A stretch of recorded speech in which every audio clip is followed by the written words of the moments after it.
And my comment about the Super Bowl show in 2022 is that I've heard some people saying that that was just flat out the most amazing production of a Super Bowl halftime show I've ever seen. It was just perfect. It was incredible, and just all these accolades and everything. And I'm like, well, that's all fine and good, but you know what? And here's my thoughts. And some of you aren't going to like this, and I don't really care, but these are my thoughts and feelings. I don't care how great a production is, the staging. I don't care how fantastic the lights and sound are. I don't care if they have, 10,000 lights and they have flamethrowers and flames jumping up, 150 feet in the air, and amazing staging and perfect sound and video cuts and edits that are just perfect. I don't really care about that because I've done the biggest shows imaginable myself, and if those shows that are produced, put out, feature artists that are some of the most misogynist, sexually aggressive, violent, that propagate violence, whether it's against former President Trump, or whether it's against women, or whether it's against people of a different color, or whether it's against another race or another ethnic group or another religion. I don't care how great the production is of a show. If they're propagating and pushing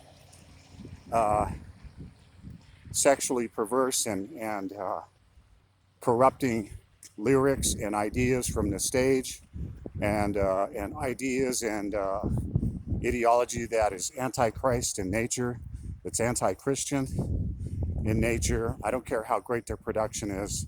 I'm not going to watch it. I mean, you must know that Snoop Dogg, who was featured, and everybody's just raving about how great it was and everything, and you idolize Snoop Dogg, and I'm like, really? So you're idolizing this guy that currently has yet another sexual assault lawsuit filed against him. He's had 2 or 3 now sexual assault lawsuits filed against him, and now this country, and including Christians, apparently are lifting up some of these rappers that are some of the most vile, foul-mouthed, violent, sexually aggressive rap and music artists, putting them on pedestals and saying that production was just amazing. That was the most amazing production I've ever seen. And I'm like, I don't care how great the production is. I've done the biggest shows that you can do. I played in the Los Angeles Coliseum for 100,000 people. For 90,000 in Chicago's Soldier Field, where the Bears play. I've played for huge crowds on massive stages that had the best production in the country. But we were talking about the Lord. We were talking about Christian values.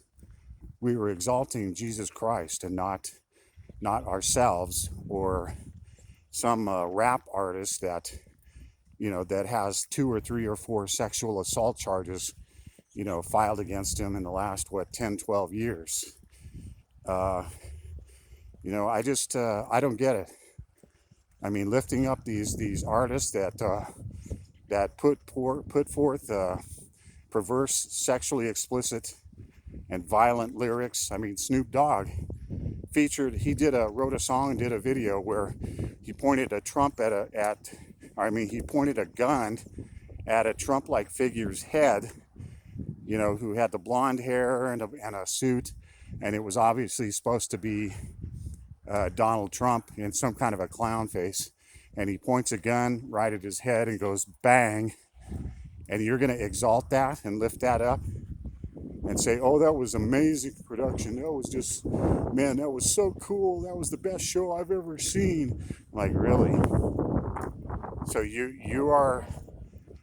you are condoning, and then you're by saying, that was some amazing production, and that was the best show ever, Super Bowl halftime show I've ever seen. You're basically giving your tag of approval, your seal of approval to these artists that push perversion, sexual perversion, and this isn't about race, it's not about race.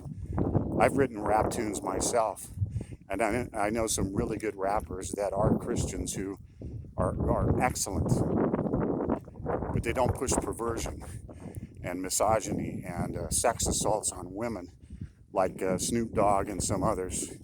And you're going to exalt these people and say that, oh, that's the best production Super Bowl I've ever seen.